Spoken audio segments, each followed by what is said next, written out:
राहुल जी को तो हमने 2004 में जब पहली बार अमेठी से सांसद चुने गए तब तो मैं देख रहा हूँ। और शुरुआत में मैं सच बोलूँ तो मुझे लगता था कि जब ये किसी स्टेज पर गांव की नुक्कड़ सभा में आते थे तो कुछ बात करते थे, लोगों से मिलते थे, तो उसमें कुछ बनावटीपन होता है। अभी कुछ ओरिजिनलिटी आई। वो राहुल गांधी की कमज़ोर छवि का लाभ बीजेपी ने उठाया और उनको भारतीय राजनीति के केंद्र में, लेकिन राहुल जी का जो एक परसेप्शन है वो बदला है और उनकी एग्रेसिवनेस भी काफ़ी हद तक आगे आई है। और एक्सेप्टेंस जो मेन सवाल है कि अब पब्लिक में उनको लोग उनका चेहरा देख के नाराज़ होना या घृणा करने वाली या मुँह बिचकाने वाली बात नहीं दिख रही है।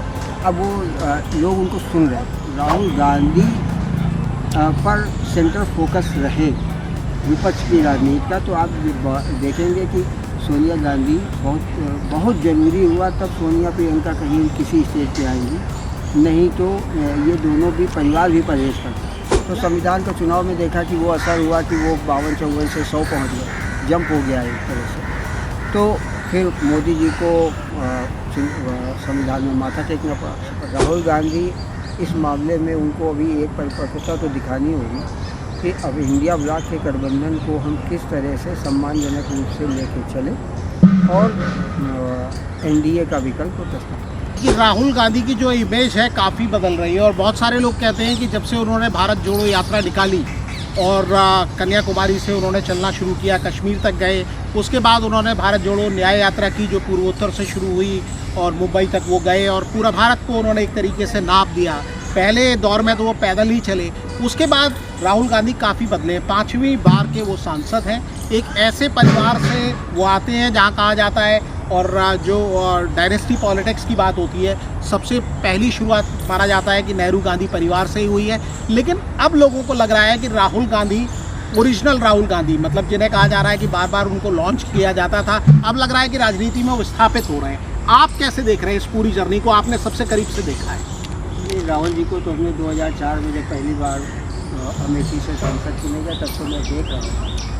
और शुरुआत में मैं सच बोलूँ तो मुझे लगता था कि जब ये किसी स्टेज पर गांव की नुक्कड़ सभा में आते थे तो कुछ बात करते थे, लोगों से मिलते थे, तो उसमें कुछ बनावटीपन होता है। अभी कुछ ओरिजिनलिटी आई, वो अनुभवों से भी आती है और हमें लग रहा है कि राहुल गांधी के अंदर ये चेंज अब उनकी टीम के लोग ला रहे हैं या उनका सेल्फ का कुछ अपना उसमें योगदान है। लेकिन राहुल जी का जो एक परसेप्शन है वो बदला है और उनकी एग्रेसिवनेस भी काफ़ी हद तक आगे आई है। और एक्सेप्टेंस जो मेन सवाल है कि अब पब्लिक में उनको लोग उनका चेहरा देख के नाराज़ होना या घृणा करने वाली या मुँह बिचकाने वाली बात नहीं दिख रही है। अब वो लोग उनको सुन रहे हैं। जब मैं देखता हूँ कि कोई सोशल मीडिया पर असम की मीटिंग का सवाल हो, वो पोस्ट करते हैं कोई भी, तो वो कुछ मिनटों में ही हज़ारों में लाइक्स पहुंचने लगते हैं, उनके व्यूज़ जंप कर रहे हैं। तो इससे ये लगता है कि राहुल गांधी की एक्सेप्टेंस भारतीय समाज में धीरे धीरे बढ़ रही है।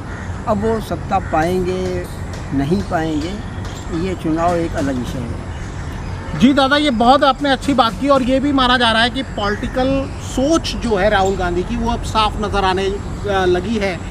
जो खबरें आई निकलकर, जो अहमदाबाद में अधिवेशन हुआ था कांग्रेस का, उसमें कुछ खबरें इस तरह की निकल के आई कि राहुल गांधी कहते रहे कि हमारा हमेशा दलितों पर फोकस रहा, इस बीच में पिछड़े हमारे हाथ से निकल गए और लगातार वो जाति जनगणना के मुद्दे पर भी उनका बड़ा जोर राहुल गांधी का रहा।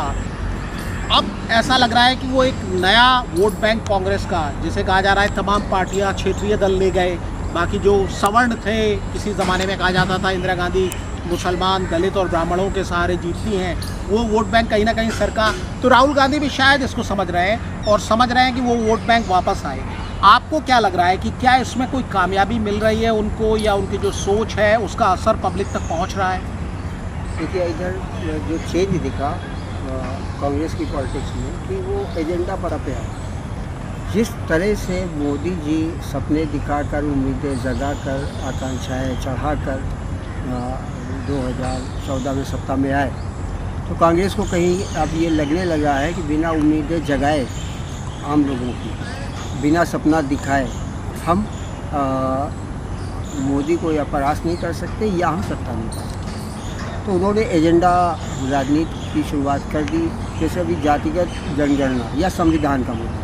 तो संविधान का चुनाव में देखा कि वो असर हुआ कि वो 52-54 से 100 पहुँच गया, जंप हो गया एक तरह से। तो फिर मोदी जी को संविधान में माथा टेकना पड़ा शपथ ग्रहण में। अभी जातिगत जनगणना की उन्होंने बात उठाई, तो बिहार के चुनाव के ठीक पहले जातिगत जनगणना वो सब मोदी सरकार स्वीकार कर लेती है।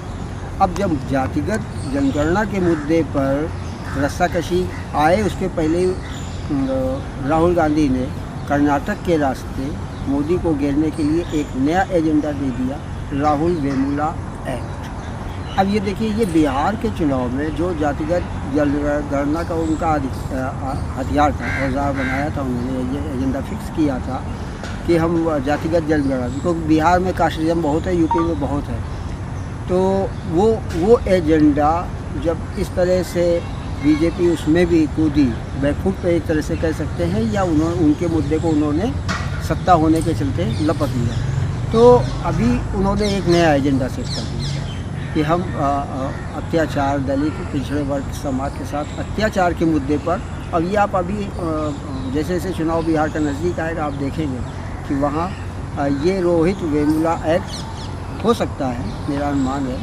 कि कांग्रेस या इंडिया ब्लॉक के जो घोषणा पत्र आएगा चुनाव का, इसमें ये बहुत प्रमुखता से शामिल हो। जातिगत जनगणना, संविधान, ये इश्यूज़ तो कैश हो चुके हैं। एक तरह से मान लें कि जब मोदी सरकार ने ये मान लिया कि हम जातिगत जनगणना कराने जा रहे हैं, तो एक नया वो एजेंडा लेके आए। ये इस तरह से हमें लगता है कि कांग्रेस काउंटर अटैक सीख गई, और बीजेपी को कहीं ऐसे मुद्दों पे बैकफुट पे ही हम लोग आते देख रहे हैं कि जो इंडिया ब्लॉक इस तरह के इश्यूज ले रहा है, मुद्दे आम लोगों से जुड़े ले रहा है, उसको वो काउंटर वो करते हैं, और इनके काउंटर को फिर ये नए एजेंडे से फिर ये काउंटर करते हैं। तो एक रस्साकशी का दौर है और इसके रोचक परिणाम आने चाहिए।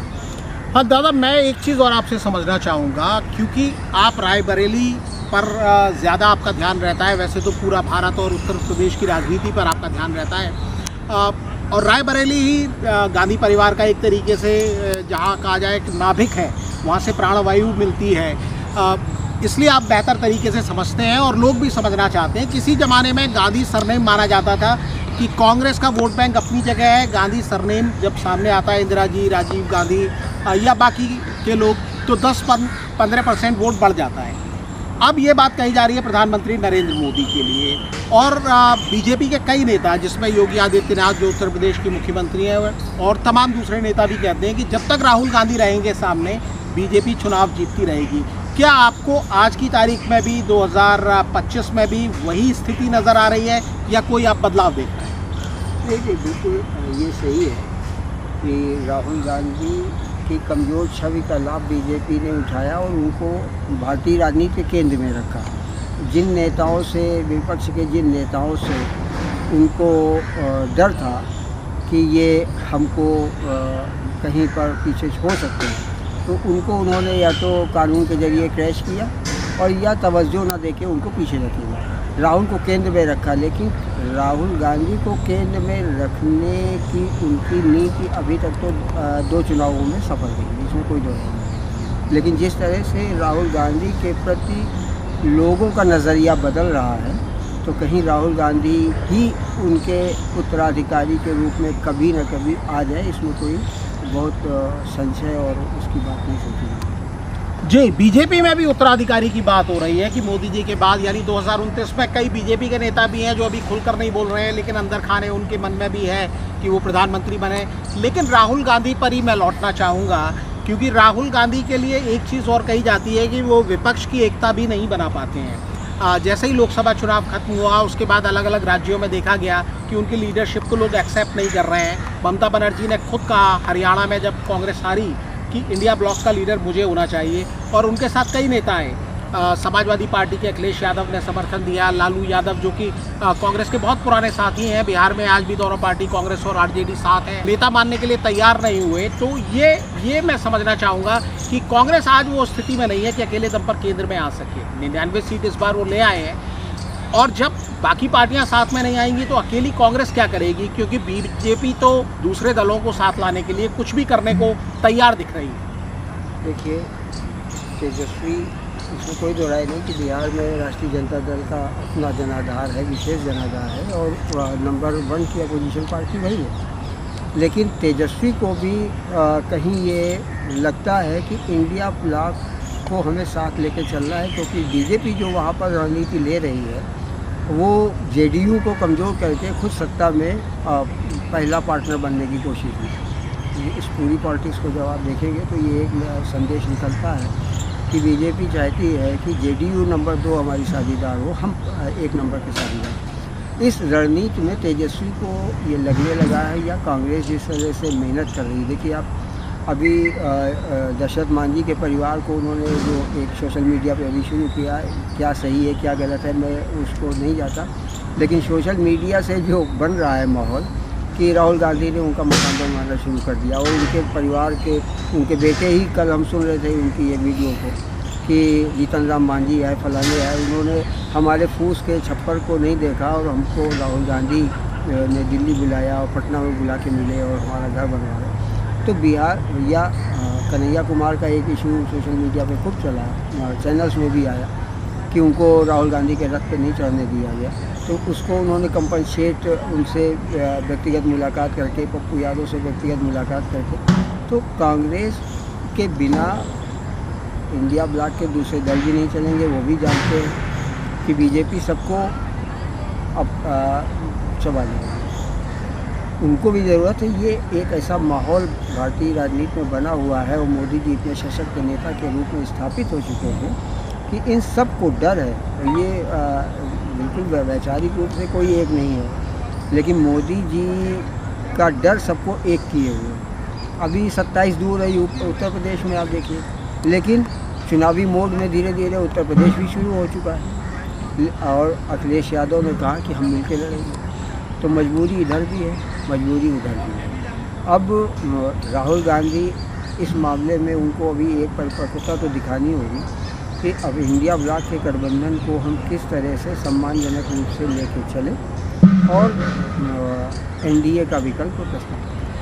जी दादा, एक इसमें दिक्कत और भी तमाम लोग बताते हैं कि कांग्रेस की ओवर डिपेंडेंस है गांधी फैमिली पर, मतलब राहुल गांधी को सपोर्ट करने के लिए। जैसे प्रधानमंत्री नरेंद्र मोदी की पार्टी के अगर हम देखते हैं, बीजेपी की बात हम करते हैं, तो वहाँ तमाम लीडर्स को देखते हैं। ऑपरेशन सिंदूर के दौरान जब तक अभियान चल रहा था, प्राइम मिनिस्टर कुछ नहीं बोले, लेकिन राजनाथ सिंह बोल रहे थे, अमित शाह साहब उनके डिफेंस में रहते हैं तमाम मुद्दों पर। वक्फ वाला जो बिल था उसमें प्राइम मिनिस्टर पार्लियामेंट में भी नहीं आए और अमित शाह साहब ने लीड किया। शिवराज सिंह चौहान है, जेपी नड्डा हैं और दूसरे तमाम नेता हैं, लेकिन कांग्रेस में हर जगह राहुल गांधी को ही लोग चाहते हैं। बल्कि प्रियंका गांधी जब आई थी पहले सेशन में, विंटर सेशन में, ज़बरदस्त उनका लोगों ने कहा परफॉर्मेंस रहा पार्लियामेंट के अंदर, लेकिन बजट सेशन में वो बात नज़र नहीं आई। अब भी वो कहीं ज़्यादा नज़र नहीं आती, बल्कि अधिवेशन तक में नहीं थी, बताया गया किसी इमरजेंसी की वजह से वो बाहर गई थी। तो इतनी ज़्यादा डिपेंडेंस है, कांग्रेस में लीडर्स क्यों नहीं आ रहे हैं, क्या दिक्कत है? देखिए, कांग्रेस में लीडर्स सेकंड लाइन हमेशा रही, उन्होंने अपनी बनाई है। अब ये सेकंड और थर्ड लाइन जो इनका अपना चल रहा है, तो ये आप मान के चलिए कि आज किन्हीं भी देश में जो भारतीय जनता पार्टी सत्ता में आ रही है, तो वो मोदी के नाम है। आप ये वन मैन जो एक आदमी पर केंद्रित राजनीति है, इसमें भी कोई दोहराई नहीं है कि अगर परिवार का एक मुखिया नहीं होगा तो परिवार स्कैटर हो जाएगा। सब भाई कैसे रहेंगे, कौन से कमरे में रहेंगे, किचन में खाना बनेगा, सब एक रहेंगे। तो ये राजस्थान के मसले में देखिए, अभी लड़ भिड़ के अशोक गहलोत और दिन पहले लड़े, सत्ता गंवाई और फिर एक दिखने लगे। लेकिन इस मामले में अभी कांग्रेस नए प्रयोग करती नज़र आ रही है कि मध्य प्रदेश में उन्होंने बिल्कुल युवा विधायक जीतू पटवारी को आगे किया, और वो उसकी आप मेहनत देखेंगे तो वो कमलनाथ और ज्योतिरादित्य इन सबसे अलग टाइप की, वो पब्लिक कनेक्शन उनका ज़बरदस्त जा रहा है। गौरव गोगोई को आपने असम में उन्होंने सेंट्रल में स्थापित नेता को राजी करना अपने राज्य की राजनीति के लिए और स्थापित करने के लिए वहाँ पर पूरा प्रयास करना, जैसा अभी आपने असम के अधिवेशन में देखा कि जिस तरह से राहुल गांधी ने पर्सनल अटैक वहाँ के मुख्यमंत्री पर किया, हेमंत बिस्वा शर्मा पर, तो ये पर्सनल अटैक हमें तो लगता है इसलिए है कि राज्य की जनता कांग्रेस के प्रति आकर्षित हो, और गौरव गोगोई को जो उन्होंने वहाँ से उनका पीठ ठोकी कि अच्छा काम कर रहे हैं और जनता उनकी उम्मीदों पर खड़ा उतरी, जिस तरह से विश्वास व्यक्त किया, तो एक क्षेत्रीय लीडरशिप देश में ये सही है कि गांधी परिवार ही आकर्षण का केंद्र है, दूसरा कोई न बन पाएगा और न कोई स्वीकार कर पाएगा। खड़गे साहब को उन्होंने अध्यक्ष बनाया, देखिए इसके बाद भी जिस मंच पे होते हैं दोनों लोग, तो राहुल गांधी ही, और राहुल गांधी पर सेंटर फोकस रहे विपक्ष की राजनीति का, तो आप देखेंगे कि सोनिया गांधी बहुत ज़रूरी हुआ तब सोनिया प्रियंका कहीं किसी स्टेज पे आएंगी, नहीं तो ये दोनों भी परिवार भी परहेज करता है। यानी ये रणनीति का हिस्सा है। बिल्कुल, ये एक रणनीति का हिस्सा है कि परिवार का हो या पार्टी का हो, नेता एक, और ये हर पार्टी का, चाहे वो पारिवारिक राजनीति वाली पार्टियाँ हों और चाहे लोकतांत्रिक पार्टी। आप भारतीय जनता पार्टी में आप मोदी जी के अलावा कोई अगर मोदी जी के विरोध में कोई एक सोचने की भी हिम्मत नहीं करता, शायद एक मंत्री नितिन गडकरी जी दिखते हैं जो अपना काम करते जाते हैं और कभी कभी सच्चाई बोलते हैं, लेकिन उसमें भी मोदी विरोध कहीं तो ना झलके इसकी पूरी इनकी कोशिश होगी। तो ये परिवार का मुखिया अगर कोई एक नहीं बनाया जाएगा तो परिवार के स्कैटर्ड होने का भी, सब भाइयों के अलग अलग अपना सेटअप हो जाएगा, तो फिर परिवार बचेगा। कोई एक मुखिया तो होगा, हमारे आपके परिवार में भी होता है और हमसे जिनका परिवार है उनका भी कोई मुखिया है। तो मुखिया होना गलत नहीं है, मुखिया का दायित्व ये है कि वो लोकतांत्रिक तरीके से सबके सुझाव का सम्मान करे और हित जो परिवार के हित के निर्णय है, वो परिवार देश जो भी उनको राजनीति का अपना एजेंडा, उस तरह के निर्णय डेमोक्रेटिक पैटर्न में दिखे कि लोकतांत्रिक प्रक्रिया से ये निर्णय किया जा रहा है। ये मुखिया की जिम्मेदारी भारतीय राजनीति में हमेशा रही और आज भी प्रासंगिक है।